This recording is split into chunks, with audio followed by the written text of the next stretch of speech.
Na va, tai labas vakaras, visiems. Labas vakaras. A, mes šiandien vėl sugrįžtame į eterį po švenčių, po visokių smagių dalykų, po pasibuvimo su šeimomis ir po didelių šalčių. A, Labai didelių šalčių, jau buvome atpratę, man rodos, nuo tokių jau pamiršome, kad tokius turėjome kažkada. Tai va ir žinai, aš pajutau, kad per šitus šalčius man labai sustingo raumenys, labai taip norisi kažkokios šilumos, norisi lyg tais, na tikrai, man visos galūnės nušalusios. Nu, be abejo. Ir iškilo toks klausimas, na ir labai, vat būtent susijęs su galbūt yra ajurveda ir visa kita. Apie savimasažus. Tai ką aš galėčiau tokio irgi vat padaryti, ar savimasažai padėtų man, pavyzdžiui, kad nešaltų tos mano galūnės taip, kad nesijausčiau tokia sužvarbusi, vat, per tokius orus. Ką jūs apskritai papasakotumėt apie tai? Taip, tai vienas iš ajurvedos, aišku, labai viena iš labai gerų ajurvedos procedūrų, tai yra būtent abjanga, savimasažas. Aišku, galima eiti ir darytis pas profesionalą abjangą, bet lygiai taip pat mes galime šią procedūrą atlikti ir namuose. Ir ypatingai rekomenduojama yra žiemą, tada, kad būtent labai daug vėjo, labai daug to šalčio, tada ta oda iš tikrųjų, tas šaltis labiau tą odą daro tokią labiau sužvarbusią, mūsų oda ta tampa, tai sausesnė, ane, to oro elemento, kada labai daug yra ir to vėjo. Tai iš tikrųjų abjanga labai naudinga mūsų kūnui. Ir ją reikėtų, aišku, atlikti geriausia ryte, nu, bent jau taip Ayurveda rekomenduoja. Ir ją atlikti geriau, kol dar yra vatos periodas, tai reiškia geriau netgi iki 6 ryto. Po kokios ten meditacijos, jeigu galite, jeigu neatliekate, tai tada tiesiog ryte atsikėlus. Bet esmė tame, kad tas masažas ir tas aliejus būtinai turi būti atliekamas, patalpa turi būti šilta. Būtinai šilta patalpa. Tai gali būti kažkokia tai vonia, galima netgi pasileisti karštą dušą, jeigu neturite vonios. Galite eiti į pirtį, lygiai taip pat pirtyje labai gerai daryti, nes kuo karščiau, tuo geriau pasisavinamas yra tas aliejus. Tai aliejus lygiai taip pat yra šildomas būtinai, negalima jo tepti šalto, jisai turi būti pašildomas, nu, iki kokio. Taip, kad, mes, sakysim, uždedam, sakysim, ant vidinės to dalies čionais ant sulenkimo ir mes turime jausti šilumą. Aišku, neturi būti jisai toksai, kad mus nudegins, bet tikrai turi būti gerai šiltas. Tam, kad tas aliejus prasiskverbtų į mūsų būtent odą. Ir negalima jokiais būdais iš karto eiti į šaltį. Jokiais būdais negalima eiti į jokį šaltį, todėl kad tada vėl susiaurėja mūsų ląstelės, ane, jos uždaro ir tas aliejus neduoda nei naudos, atvirkščiai tik gali dar daugiau pakenkti. Tai būtinai kokias 2 valandas po alijavimosi reikėtų būti namuose. Aišku, tas, sakysim, irgi reikia žiūrėti dar, kokia pas mus yra doša. Taip? Tai nuo to irgi labai priklauso. Kokį aliejų naudoti, kada naudoti. Jeigu sergame kažkokiom ten ligom, irgi labai priklauso nuo to. Tai jeigu taip plačiau papasakojus, tai sakykime taip, jeigu pas jūs dominuoja vata, tai geriau jums atlikinėti kiekvieną dieną. Galite net ryte ir vakare, pavyzdžiui, pasidaryti nors pėdų masažą, ausų, galvos, nes Ayurveda rekomenduoja, jeigu, pavyzdžiui, kaip pitai, nereikia tiek daug to masažo, užtenka ten 2-3 kartus į savaitę, nes jinai pati iš savęs yra karšta ir jai nereikia to alijavimosi tiek. Tai tada bent, sakysim, galima, sakau, pėdų masažą, nes pėdų masažas jisai išvis ir būtent mažina pėdų kojų stangrumą, šiurkštumą kojų mažina, ramina mus, miegui padeda, sakysim, lengviau užmigsime.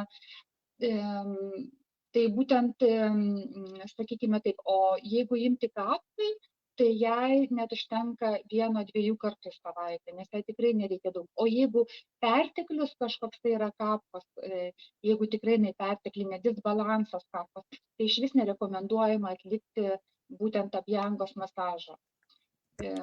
Tada, ką dar,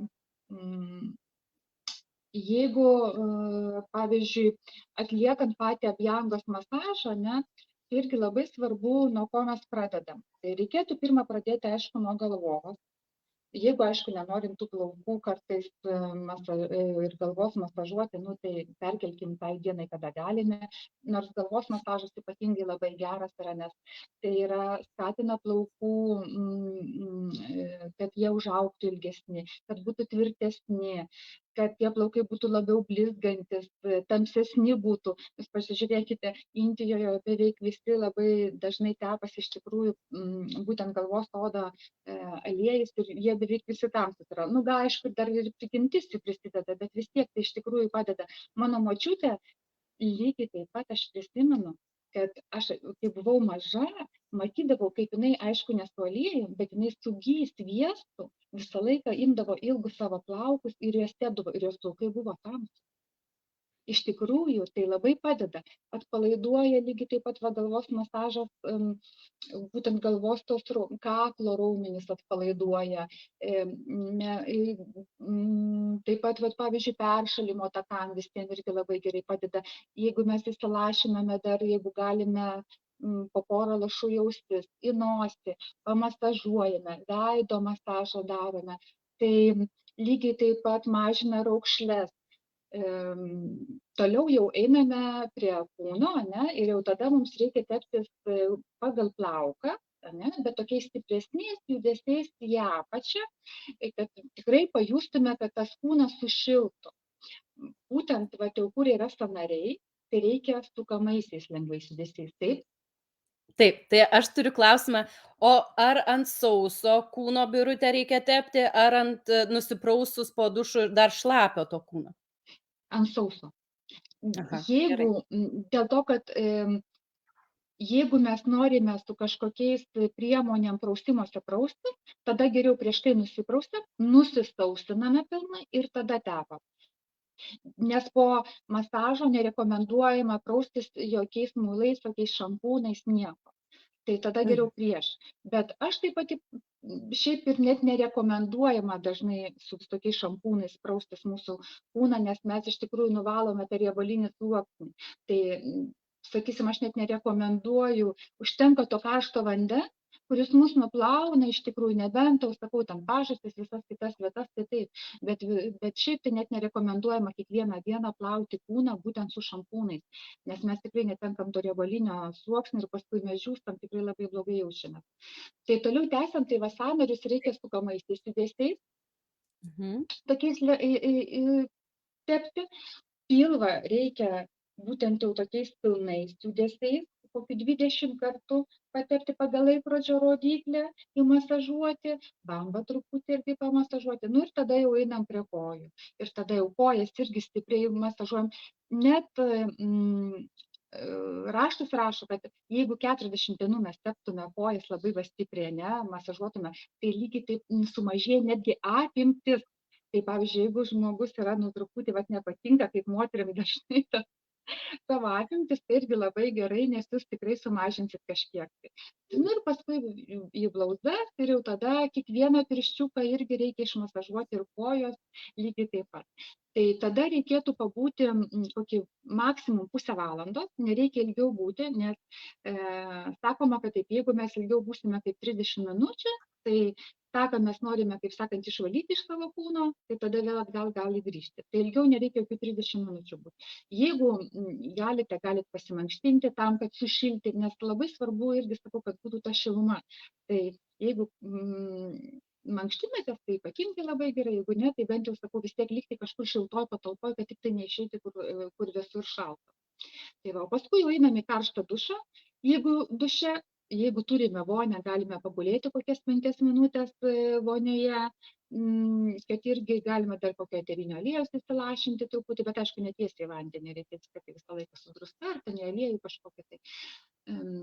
Taip, jeigu... Ir tada nusiprausiam, ane, ir Taip, būname tiesiog jau su tuo.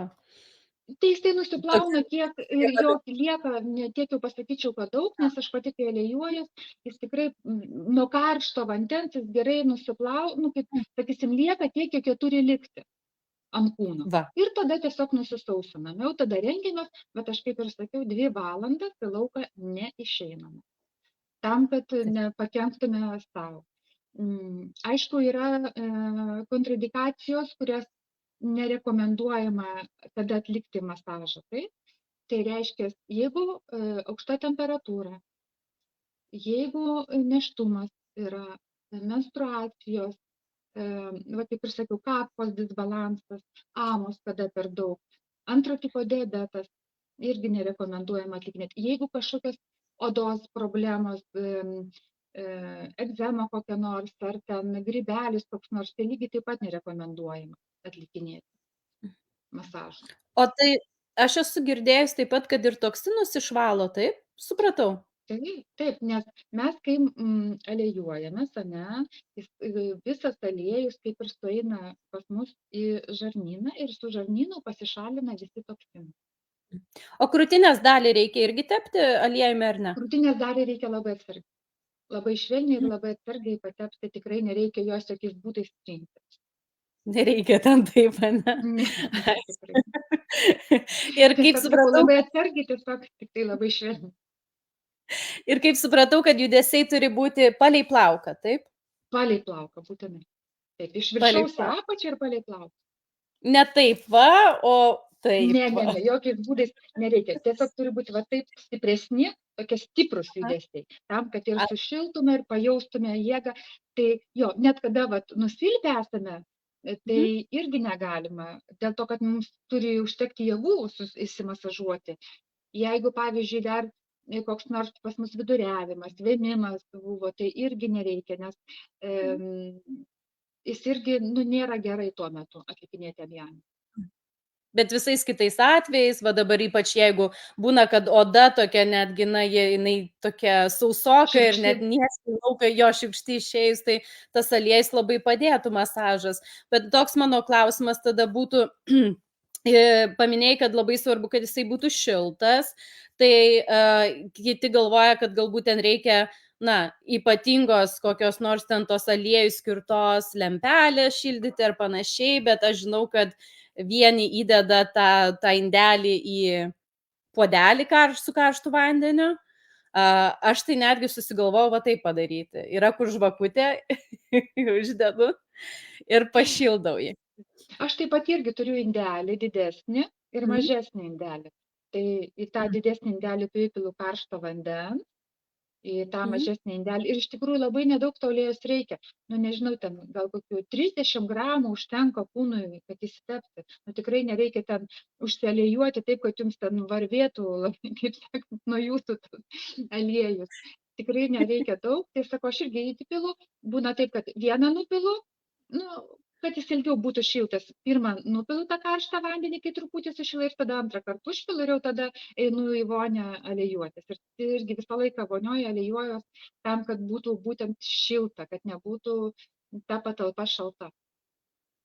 Aha, tai labai svarbus klausimas dabar, o kokįgi aliejų naudoti? Aš žinau, kad toks gan visiems tinkamas lygtai sezamo aliejus, ar aš teisi ar ne? Sezamo aliejus jis yra beveik, kaip ir sako, visiems tinkamas, jis labai rekomenduotinas. Juodųjų sezamų labai tinka vatai. Vatai taip pat labai tinka ir migdolo aliejus, ypač galvos ryčiai tepti migdolo aliejus labai tinka. Pitai daugiau tinka kokoso aliejus, saulėgrąžų, alyvuogių aliejus. Kapkai tinka irgi sezamo aliejus, garstyčio aliejus tinka, gali tikti ir vynuogių kauliukų aliejus. Ir žinoma, jie turi būti natūralūs, ne, na, ekologiški. Pirmo spaudimo, šalto spaudimo. Ir Taip. jokių Tai ten tas priedų, jokių ten losjonų, jokių su nieko nereikia teptis, nes įsivaizduokite, pagal Ajurvedą mes turime 5 jusles, ane? Tai viena iš juslių yra oda. Tai jeigu mes į tą odą įterpiame chemiją, tai mes ją ir gauname. Tai nėra svarbu, ar mes į burną ją dedame, ar mes per odą ją dedame. Mes vis tiek ją gauname. Tai kuo natūralesni produktai bus, tuo mes iš tikrųjų sveikesni būsime. Tai tikrai visada reikia galvoti, ką mes sau vartojame. tai kaip sakė, ko negali valgyti, tai ir ant savęs netepk. Taip, taip. Aš, pavyzdžiui, aliejų juodųjų sezamų, kurį vartoju, aš įpilu ir į salotas, ir ant kūno tepu. Lygiai tą patį aliejų, lygiai tą patį avokado aliejų, kurį turiu, lygiai taip pat. Aš nei vieno aliejaus nenaudoju, sakysim, to, kurio aš negaliu pati suvalgyti ar ant salotų, ar ten kažkur įsipilti, tikrai nevartoju. Visi pas mane yra natūralūs aliejai. Aha, tai va, tai labai, labai svarbus dalykas, tą priminti iš tikrųjų, bet aš nebejoju, kad dauguma, kas jau klauso jūsų patarimų, tai be abejo jau tai išmano. Tai aš net nežinau, ar dar aš neturiu klausimų, žiūriu, kad daugiau irgi mūsų klausytojai klausimų neparašė, tik visi labai sveikinosi gražiai. Tai ką dar norėtumėt, ko nors kuo užbaigti visą šitą apie masažų, savimasažą pokalbį? Tai aš tai aišku norėčiau dar pasakyti, kad būtinai nepamirškite ištrinti ir ausis, ane, ir nosį, ir visas kitas vietas, nes visos vietos yra svarbios, visos, kad visas kūnas būtų išteptas. Jeigu galime, pavyzdžiui, sakau, net ir kaukę aliejinę pasidarykime plaukam, tai iš tikrųjų irgi labai gerai. Tada vakare, jeigu negalime ryte, bent vakare darykime pėdų masažą. Iš tikrųjų tai yra labai gerai. O nuo 45-50 metų tai rekomenduojama kiekvieną dieną vasarą ar žiemą tai atlikinėti tą masažą. Bent jau ausų, pėdų tai iš tikrųjų būtina tiesiog. Tiesiog tai yra kaip dienos turi būti rutina tas alijavimas. Nes iš tikrųjų, aš tai netgi siūlyčiau taip, kad kas gali, pavyzdžiui, 40 dienų kartu su manimi alijuojasi kiekvieną dieną. Aišku, sakau, jeigu ten disbalansas ar ten kažkaip blogai jaučiasi, tikrai ne. Ir pavyzdžiui, po savaitės parašo, ką jaučia, kaip sekasi. Ar jaučiasi, sakysim, nes dar noriu priminti, kad abjanga tai yra meilė sau. Tai mes net turėtume pajausti tokį jausmą visai kitokį vidinį, būtent pradėjus alijuotis. Čia yra ne tik tai, kad tai yra odai nauda, bet mūsų net ir mentaliniai būsenai labai naudinga yra. Tai meilė sau, ta prasme, mes tiesiog jausimės netgi geriau. Ir į aplinką mes geriau reaguosime visą. Mes tapsime ramesni, kada pradėsime masažuotis. Nes vata, jinai ypatingai yra tokia nerami, tai jeigu jinai alijuosis, jinai nurims labiau, tos meilės daugiau atsiras. Tai labai norėčiau, kad kartu su manim kas nors prisijungtų ir galėtų parašyti į va šitą jau būtent laivo apačioje, kaip sekėsi, kaip jautėsi ir tiesiog pasidalinti savo patirtimi. Būtų labai smagu išgirsti. Būtinai ir yra dar ir klausimų Birute, tai mes į juos atsakysime, bet aš paantrinsiu Birutei, nes neseniai klausiausi neuromokslininkės patarimus ir jinai irgi neuromokslininkė iš, man atrodo, Anglijos, ji minėjo savimasažą kaip vieną iš tokio irgi gerinimo, savo savijautos gerinimo būdų, tai yra savimasažas ir jinai ypač jį rekomendavo, kai buvo tuo metu žmonės visi atskirti, negalėjo bendrauti, tai jinai irgi sakė, savimasažas yra labai svarbus įrankis.